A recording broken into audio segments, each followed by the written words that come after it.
I'm here to talk about today vermiculture. A lot of people don't know what vermiculture is. Vermiculture is the farming, so to speak, of earthworms. Like we have farmers for trees and farmers for our fruit and vegetables. People who farm worms are commercially sometimes farming the worms, and also now our home gardeners like to do that. We have learned all about organics, and we feel that if you want to bring your soil into a good state of being, the pH level, the aeration, a lot of people don't know Earthworms Tunnel. That's very good for your soil in that it allows air has to get to the roots too. Those tunnels also provide a means for air pockets for roots to grow into, water to get to those roots. So it is a good way to go if you're wanting to have a better garden. Master gardeners fit many bills when we come into the program. We're there for many reasons. Most of us, well, all of us want to give something back to our community. But there are other ways. There are groups and teams that go out to help out at the different gardens around town, Second Harvest, Wounded Warriors, down at the Cape Fear Botanical Garden.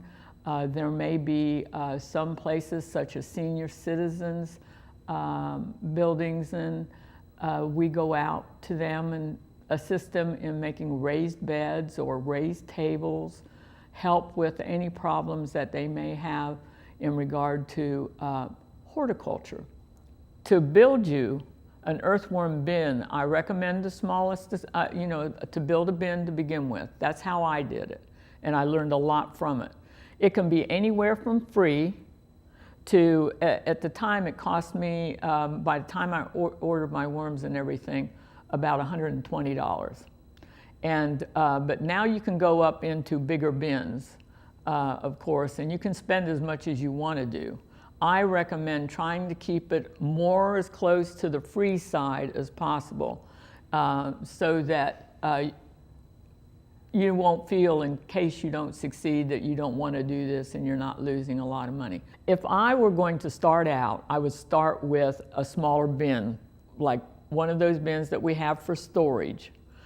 Make it a dark colored bin. Earthworms like dark places.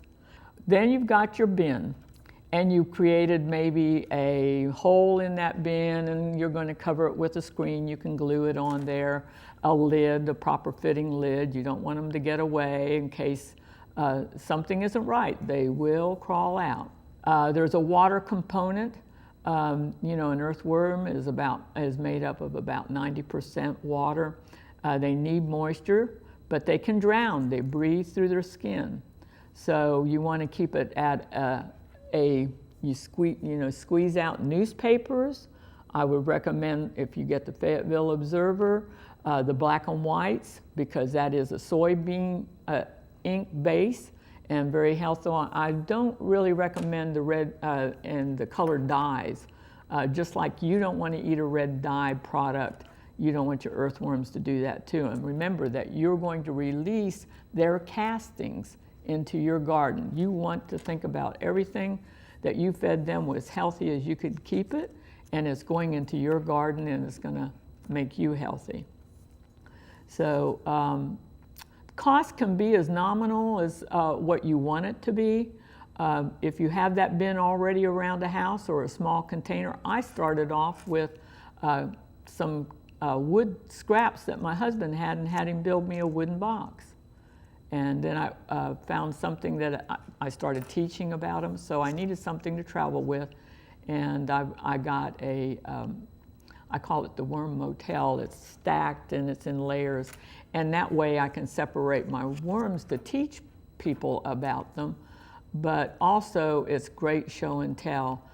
And I'm going to go back again and say that master gardeners do that. We go out and we demonstrate.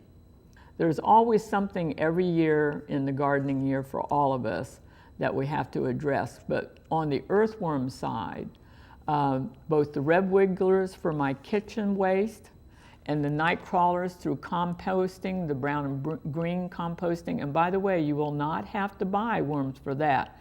You start that mound for composting for them, they will come. And those are those great big night crawlers, you know. And I think that I like them both, really. And if you get too many in the bin, you can release them, or you can share them with someone else who is interested in starting a bin themselves. I've given out containers when I go to the schools, and the children will keep them in the classroom, and then someone takes them home for the summer, or they turn them loose. Now a lot of the schools have their own raised beds, and they can turn them loose in their own raised beds too. So it's a great cycle, and I'm happy to be a part of it, really. I'd like to talk about our Better Living series.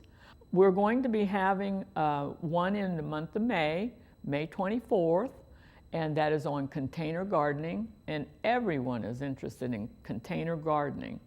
So I recommend it, and I hope we hear from you. Thank you.